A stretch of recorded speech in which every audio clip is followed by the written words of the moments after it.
भक्ति माँ है, ज्ञान और वैराग्य बेटे हैं।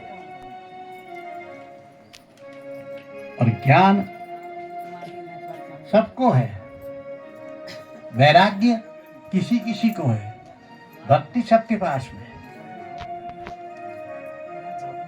कोई डर के करता है, कोई डर के मारे कराता है, कोई डर से करता है, लेकिन करना पड़ता है। भक्ति है पर ज्ञान नहीं है, वैराग्य भी नहीं है।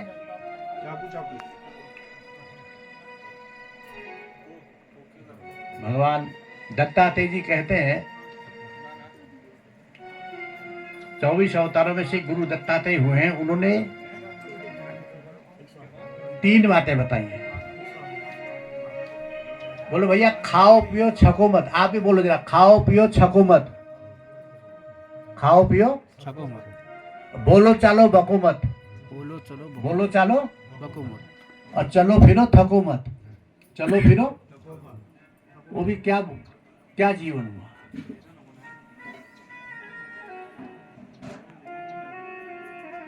खाओ पियो छको मत। इतना मत खाओ कि दूसरे दिन बाहर ही जाते रहो, तुम क्या फायदा उठाने का। इतना मत बोलो कि हमें अच्छा लगा दूसरे को बुरा लगता, वो बोलना भी अच्छा नहीं। बोलो चालो बको मत। और वो भी चलना क्या हुआ, एक दिन तो 4-8-10 किलोमीटर चले गए, दूसरे दिन पैरों में दर्द हो, वो भी चलना हुआ क्या। ढंग से चलो, ढंग से खाओ, ढंग से, ये व्यवहार है। तो यहाँ पर भक्ति ज्ञान और वैराग्य की कथा इसलिए सुनी है कि मनुष्य सोच में यही तन कर फल विषय न भाई, यही तन कर फल विषय न भाई, यही तन कर फल विषय न भाई, यही तन कर फल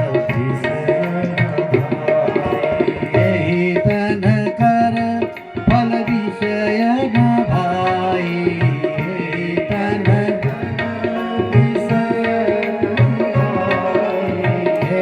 तन कर फल विषय न भाई, यही तन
सुनिए जी, महाराज ने 28,000 कल्प तक रहे हैं।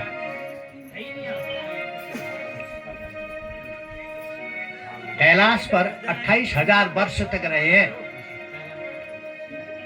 तब जाके कहीं बोध हुआ। बोलो कन्हैया लाल की। ज्ञान बहुत कठिन है, वैराग्य बहुत कठिन है, भक्ति उससे भी और कठिन है। अगर जीवन में ज्ञान नहीं है, वैराग्य नहीं है, भक्ति नहीं है, तो जीवन का कोई भाव भी नहीं। बोलो कन्हैया लाल की जय।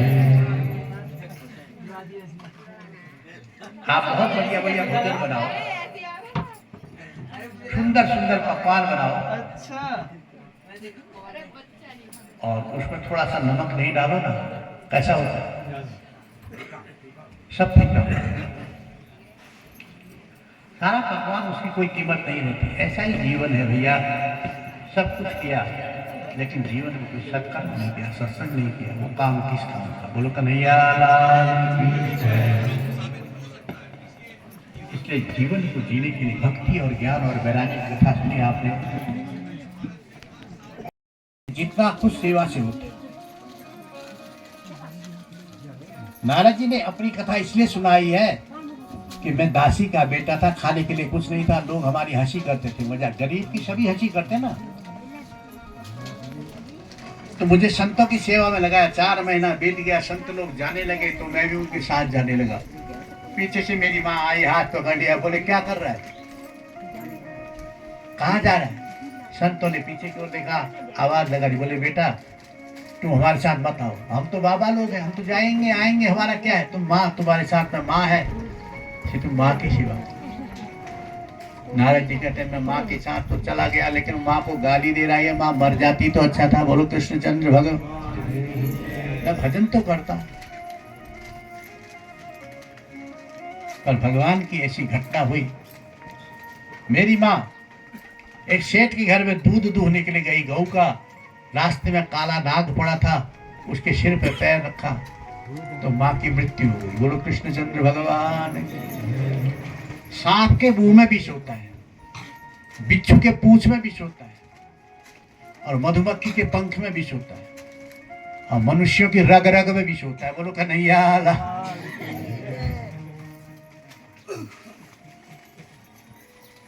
कोई भाग्यशाली ऐसा होगा जो कहेगा मुझे कुछ नहीं तो भैया ये क्यों बड़ा आगे, और मन ने दे यार बड़ा तो अपने भाग्य से बड़ा, तुझे क्या? पर ना, नारद जी कहते हैं माँ मर गई तो संतों का दिया हुआ एक मंत्र था, मेरे सिर पर हाथ रखा उन्होंने, तो कहा बेटा इस मंत्र का जाप करना। वो मंत्र क्या है? ओम नमो भगवते तुभ्यं वासुदेवाय धीमहि प्रद्युम्नाय अनिरुद्धाय नमः संकर्षणाय च। इस मंत्र का जाप करना।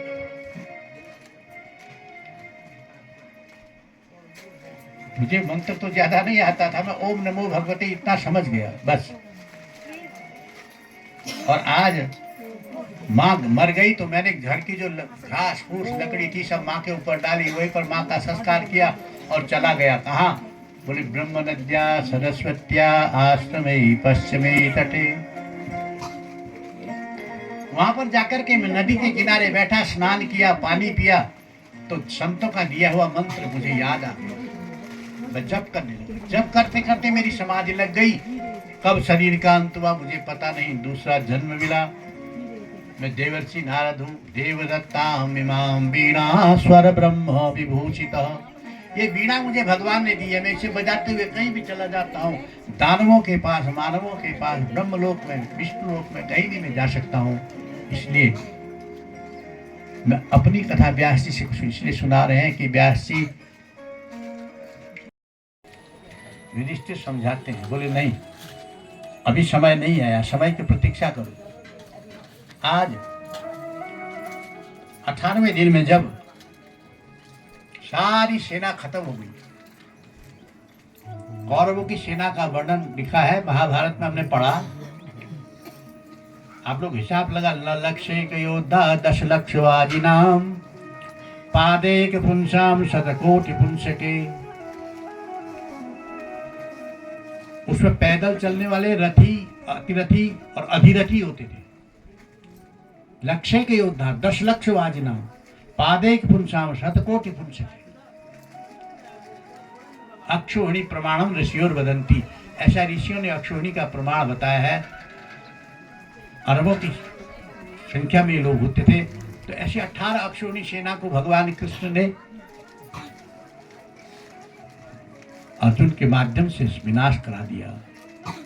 और आज वही प्रसंग जब सुना,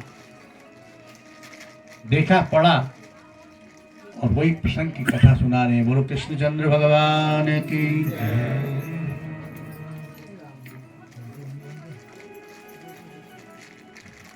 दुर्योधन रो रहा था। अभी वो सुना रहे थे ना पीताम्बर जी कि जब बुढ़ापा आता है तो यही हाल होता है। बोलो सबका है भाई, कैसा करने की। बोले धर्म क्या है? बोलो सच्चिदानंद भगवान की। भैया धर्म यही है। कोई डूब रहा है उसको तिनके सहारे से उठा दो, कोई भूखा है उसको भोजन दे दो, कोई नंगा है उसको वस्त्र पहना दो, कोई देखता नहीं उसको रास्ते में दिखा दो, ये रास्ता है चले जाओ। यही धर्म है। और झूठ बात मत बोलो किसी को, अपने भले के लिए झूठ कभी नहीं बोलो। नहीं असत्य सम पातक पुंजा, गिरिशम होय कि कोटिक गुंजा। नहीं असत्य सम,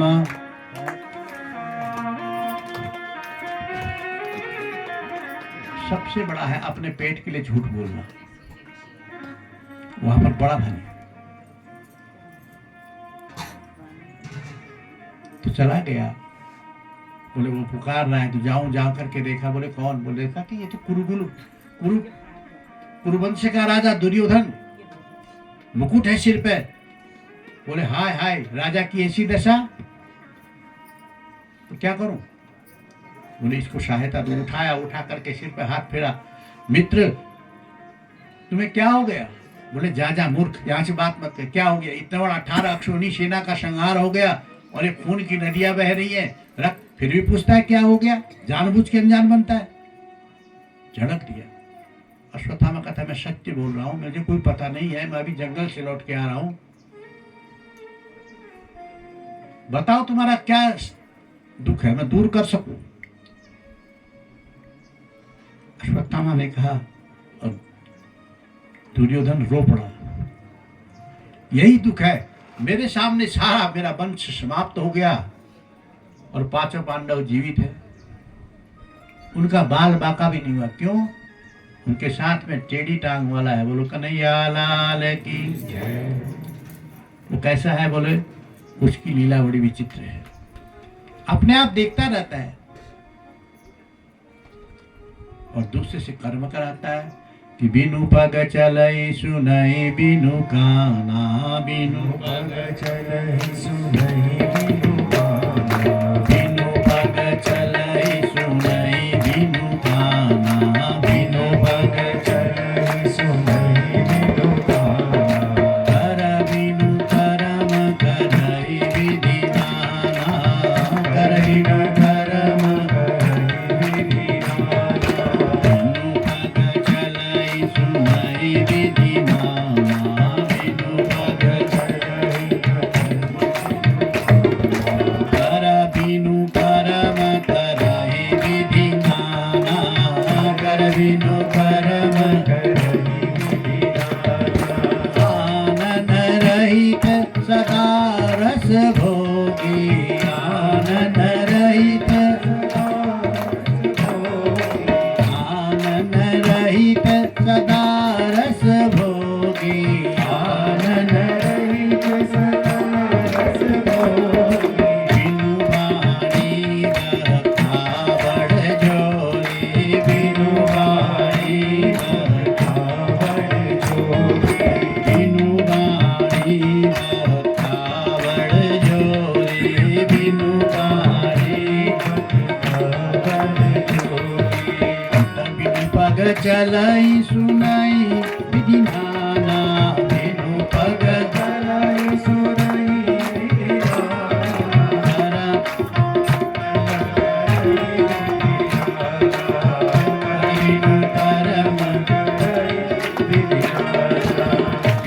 होके चलता है। बिनु पग चलई सुनई बिनु खाना, कान नहीं है, सब कुछ सुन रहा है, कौन कैसे बुला रहा है। मुंह नहीं है पर संपूर्ण पदार्थों को भक्षण करता है।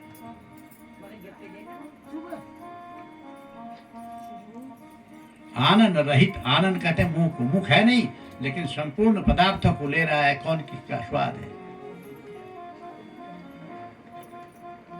और वाणी नहीं है और बिना वाणी के सबकी बातें सुन रहा है, कौन मुझे भजन कर रहा है, कौन मुझे याद कर रहा है, कौन मुझे नहीं कर रहा है।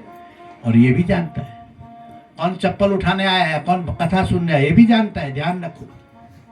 हाँ, कई लोग होते हैं ना, यहाँ तो घर क्या चले जाएंगे, यहाँ है ही नहीं, बड़े बड़े पंडालों में सबसे बड़े महंगे बूट जो होते हैं पीछे से जय राम जी की, कहे बूट कहाँ गए, बोले पता नहीं। वो उसको भी देख रहा है, बोले ले जाओ भैया, कितना ले जाएगा। तो दुर्योधन यही कह रहा है, उसने अनर्थ कर दिया, बोले मैं हार गया। पांचों पांडवों का बाल बाका नहीं हुआ, मैं मेरे कुल में कोई जल देने वाला भी नहीं रहा। चिंता इसी बात की। अश्वत्थामा ने कहा बस इतनी बात, मैं तेरा मित्र हूं, कसम खाता हूं पांचों पांडवों को मार करके आज की रात में तेरे पास लाऊंगा। चला गया और चला कर जाकर के देखा कि उस जगह में चला गया जहां पांडव लोग शिविर में रह रहे थे। अभी भी युद्ध हुआ था महाभारत का। पांचों पांडवों के पास में जाके भगवान ने कहा पांडवों आज की रात में यहाँ रहना ठीक नहीं। पांडवों ने कहा प्रभु आप जैसा कहोगे हम ऐसा करेंगे, यहाँ नहीं रहेंगे। पर ये जो बच्चे होते हैं बड़े हठीले होते हैं, बोले हम क्यों जाए कहीं, हम अपने घर में रहेंगे। भगवान ने समझाया, बोले आज चल जाओगे तो क्या होगा, बोले नहीं हम नहीं जाएंगे।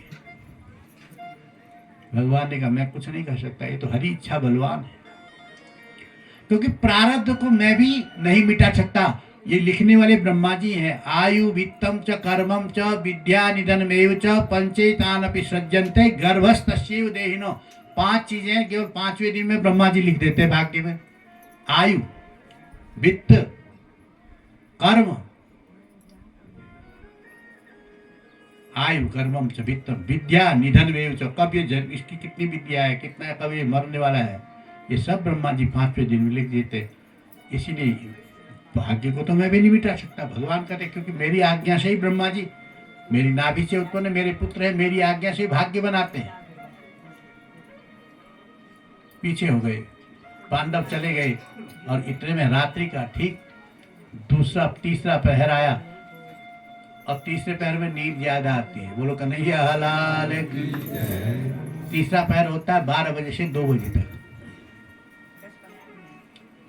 उस समय जाकर के जब पांडव लोग देखा शिविर के अंदर सब सो गए हैं, पांचों पांडवों के बालकों का सिर उड़ाया और उठा करके झोली में रख करके हंसते हुए चला गया। जाकर के दुर्योधन से कहा ले आया 5 तेरे दुश्मनों को। दुर्योधन ने जब देखा बोले एक काम कर, इसमें जो भीमसेन का सिर है वो मुझे दे दे, क्योंकि मेरी दुश्मनी उसके साथ में, उसी ने मेरी ये गति की, मेरे टांगों को तोड़ करके मुझे सब यहाँ पर विवश कर दिया। तो बड़ा सा सिर उठा के दिया, तो भीम का सिर तो था नहीं, वो उसके बेटे का सिर था। और जैसे दबाया तो लड्डू की भांति वो दब गया। दुर्योधन हाय हाय करने लगा, बोले क्या किया मूर्ख, अरे इन बालकों से थोड़ी मेरी दुश्मनी थी, मेरी तो जो बाल हत्या का पाप मुझे मरते मरते लगा गया। मेरी दुश्मनी तो पांडवों से थी। तो उनके बालक को अश्वत्थामा को बड़ा पश्चाताप हुआ। बोले अगर पांडवों को पता चलेगा तो मुझे छोड़ेंगे नहीं। आप लोग गीता पढ़ते हैं ना, गीता तो पढ़ते हैं सब लोग, ये जानते हैं। तो गीता में सबसे पहले धृतराष्ट्र कहते सेना का वर्णन बताते, बोले कैसी सेना है, बोले अब संजय बताते पांचजन्यम ऋषिकेशो देवदत्तो धनंजय पौंड्रम दद्मो महाकर्मो भीम कर्मा ब्रकोदर अनंतम विजयम राजा कुंतीपुत्रो युधिष्ठिर नकुलो सहदेवश्च सुघोषो मणिपुष्पकौ काश्यपश्च परमेश्वासो शिखंडी च महारथ। भगवान के शंख का नाम है पांचजन्य। ये पांच, इसलिए शंख जहां बजता है वहां भूत प्रेत नहीं आते। जहां शंख और घंटी बजती है वहां भूत प्रेत नहीं आते भैया। क्योंकि मंत्र है आगमनार्थं तु देवानाम गमनार्थं तु राक्षसाम। इसलिए घर में कभी कभी हवन करना चाहिए, पूजा पाठ करनी चाहिए, गृहस्थ का धर्म है।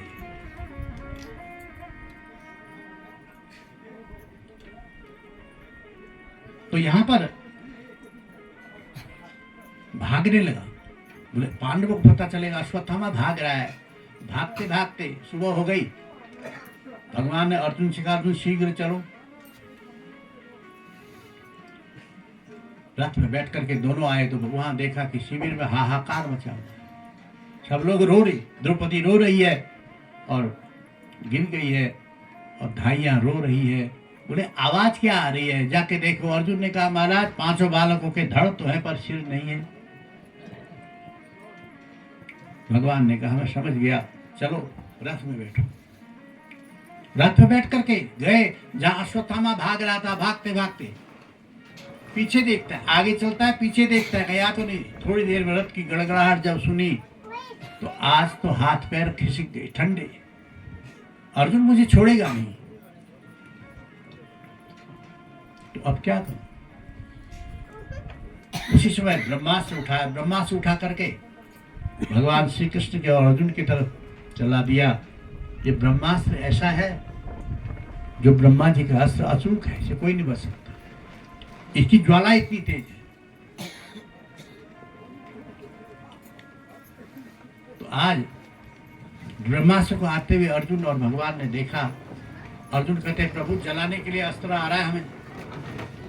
भगवान श्री कृष्ण हंस पड़े, बोले क्या बात है, जलाने से जलने से डरते हो क्या?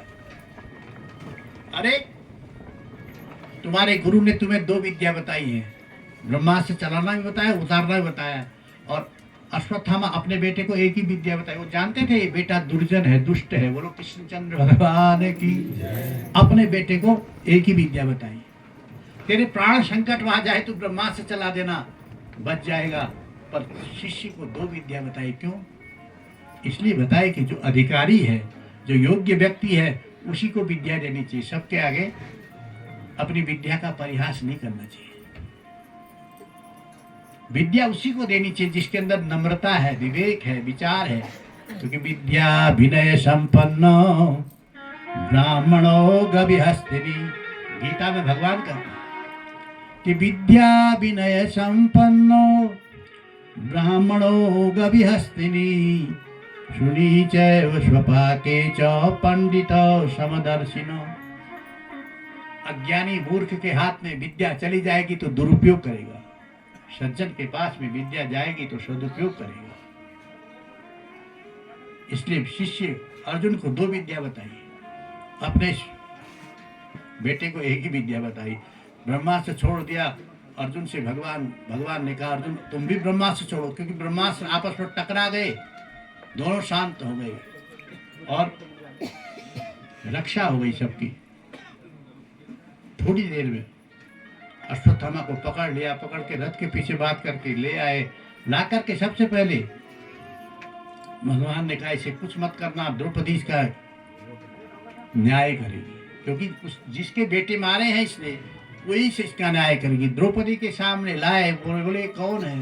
बोले अश्वत्थामा है, यही तुम्हारे बेटों का हथियारा है, अब क्या सजा दें इसको? आप बताओ इसको क्या करें? द्रौपदी ने हाथ जोड़े, बोले मुच्यताम मुच्यताम एषो ब्राह्मणम निरताम गुरु। एक नैया कृपा करो, इसको छोड़ दो, छोड़ दो। बोले क्यों? जो गलती करे, पाप करे, उसको छोड़ना वह भी महापाप है। पाप केवल पाप करना ही नहीं है, पापी का साथ देना भी पाप है, महापाप है।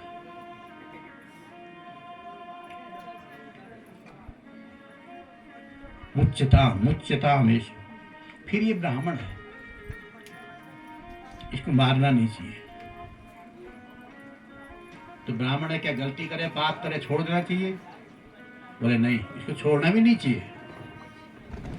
देखो इन तीनों को मारने का शास्त्र आज्ञा नहीं देता है, ब्राह्मण को, स्त्री को और राजा को। इनको नहीं मारा जाता। तो गलती करे तो बोले इनको मारने का एक ही उपाय है, आज्ञा भंगो नरेंद्राणाम। राजा की कोई आज्ञा नहीं मानता है ना, मिनिस्टर है, कोई राजा है, उसको कोई मानता ही नहीं, बोले यही जो हो रहा बड़ा। आज्ञा भंगो नरेंद्राणाम और विप्राणाम मान भंजनो, ब्राह्मण है कोई आओ बैठो ही नहीं करता, उसको निकाल देता है, वो उसके लिए मरना है। पृथक शैया तू नारी नाम, घर की औरत है उसको पति अपने साथ में, वो भी उसके लिए मरना ही है।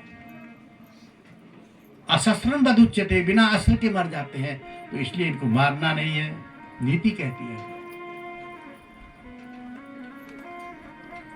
तो भगवान श्री कृष्ण हंस पड़े, बोले क्या इसको छोड़ दे? बोले छोड़ना भी नहीं है, मारना भी नहीं है।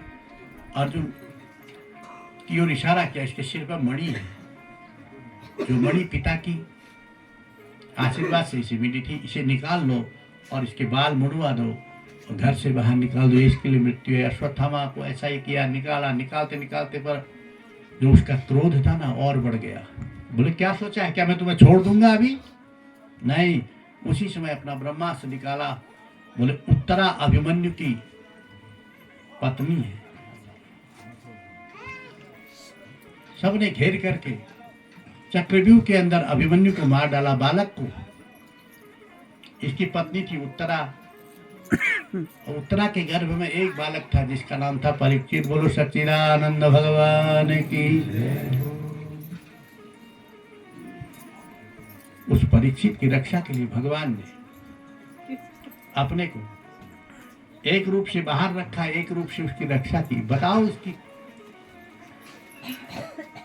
परीक्षित की रक्षा के लिए भगवान ने अपने रूप को बदल दिया और स्वयं उत्तरा के गर्भ में प्रवेश कर दिया। तो ये कथा कुछ विचित्र सी है। बोलो कृष्णचंद्र भगवान की। जब उत्तरा रोते रोते आई तो सबसे पहले भगवान के चरणों पकड़ी। बड़े चरणों पकड़ के क्या कहती है, हे प्रभु मुझे अपनी चिंता नहीं है। पाहि पाहि महायोगिन देव देव जगतपते, नान्यम तद भयम पश्येद यत्र मृत्यु परस्परम। मुझे अपनी मौत की चिंता नहीं, क्योंकि मेरे पति चले गए तो मेरे जाने में क्या है। पर पाहि पाहि, मेरी रक्षा करो, रक्षा करो। क्यों रक्षा करो? बोले कौरव और पांडव वंश का एकमात्र बीज है जो मेरे गर्भ में, इसकी रक्षा के लिए आप कृपा करो। भगवान ने कहा तो चिंता मत कर उत्तरा, मैं तेरे गर्भ की रक्षा करूंगा। और उसी समय छोटा सा बालक बन के उसकी रक्षा करते हैं। जब यह दृश्य कुंती, माने कुंती भगवान की बुआ है, वसुदेव की बहन है, तो वसुदेव जब कुंती ने देखा तो कुंती हाथ जोड़ के भगवान श्री कृष्ण के पास आई और आ करके कहती है कि देखो प्रभु, मैंने तुम्हारी बाल लीला भी देखी है, युवावस्था की लीला भी देखी है, और द्वारिका की भी लीला देखी है, मथुरा की लीला भी देखी है, इसलिए मुझे कृपा करके वरदान दे दो।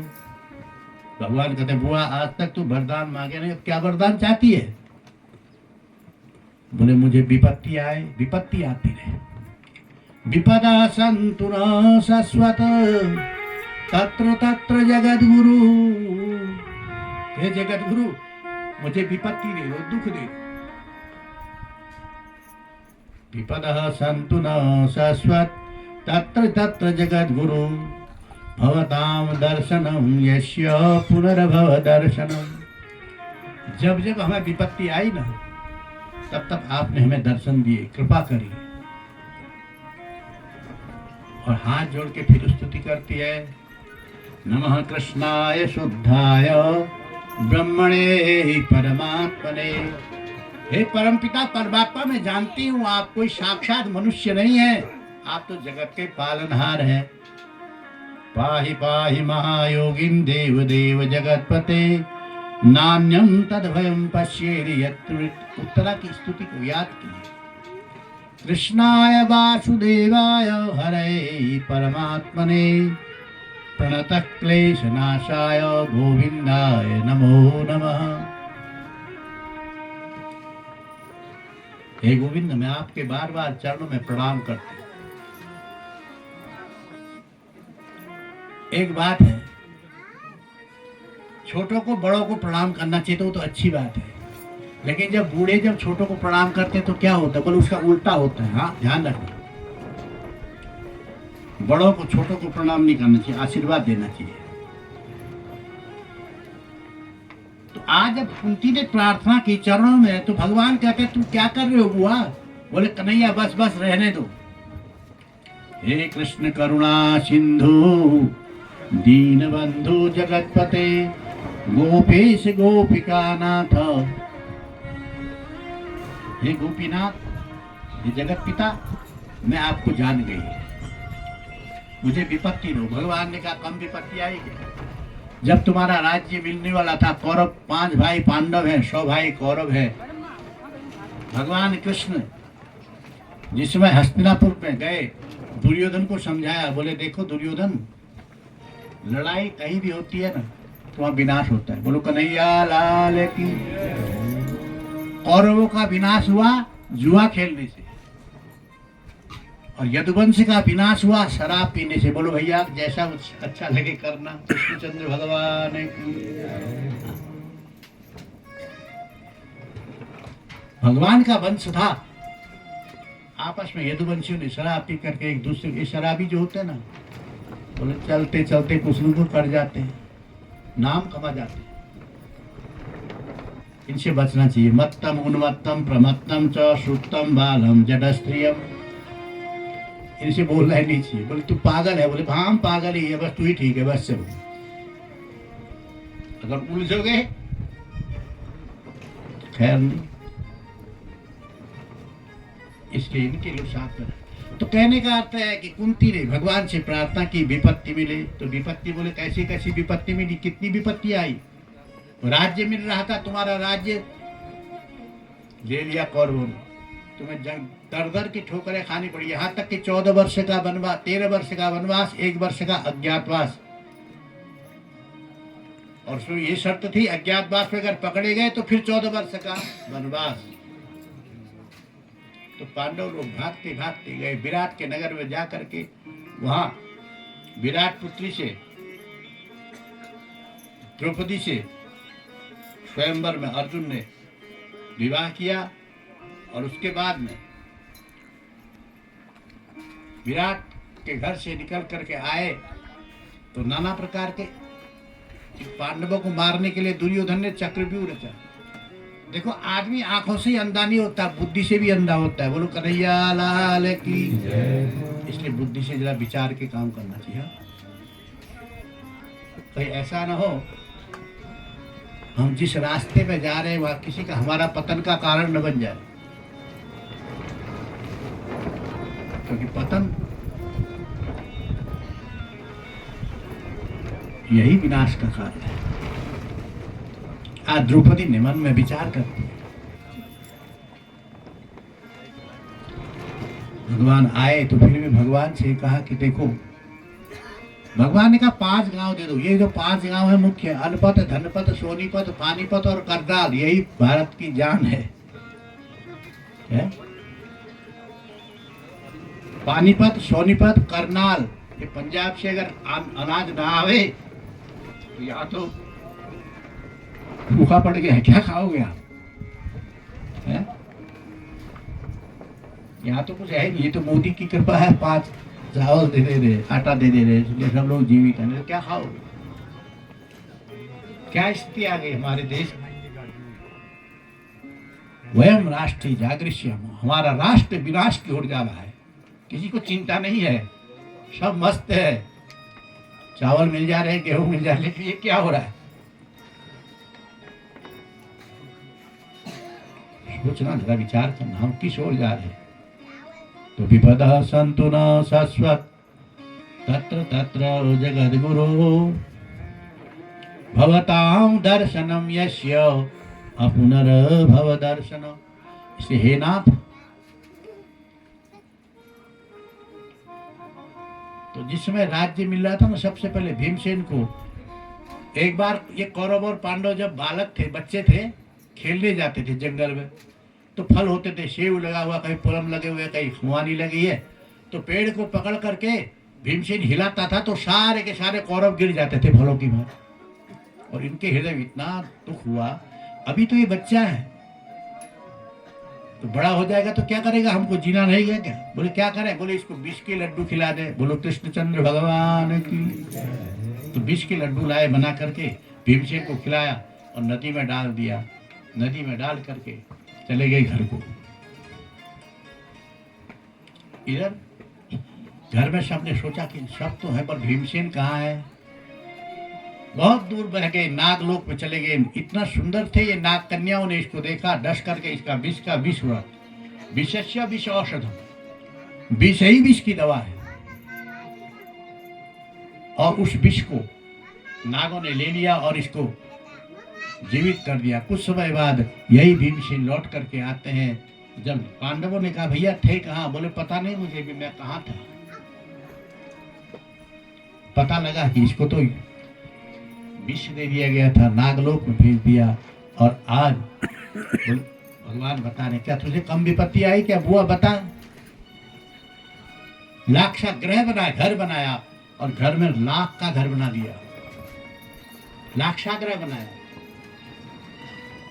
पांडवों से कहा कि तुम उस भवन में जा करके रहो। और यहाँ पर शकुनी की और दुर्योधन की चाल से उस लाख के घर में आग लगा दी रात को 12 बजे। और यहाँ पर विदुर बड़े धर्मात्मा थे, उन्होंने रातों रात सुरंग बना करके पांडवों को बाहर निकाला। उस समय की विपत्ति भूल गए क्या? आज कुंती जब प्रार्थना करती है तो भगवान से रहा नहीं गया। भगवान ने कहा विपत्ति तो मैं तुझे दे नहीं सकता, हाँ विपत्ति तुझे सुख जरूर दूंगा। बोलो कृष्णचंद्र भगवान की। मेरा कोई ना सहारा बिन तेरे, मेरा कोई ना